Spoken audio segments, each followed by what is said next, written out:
Ngayon ay winter na dito sa UAE. Yes, ang lamig na. Kaya tingnan nyo, ang dami ng madlang people. Ayan, kasi ngayon ay Sabado at walang pasok, karamihan.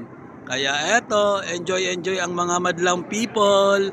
So ngayon wala pa masyado sweater and jacket. Pero sa ibang araw niyan ay mga forma na yan sila. Suotan na sila with hoodie.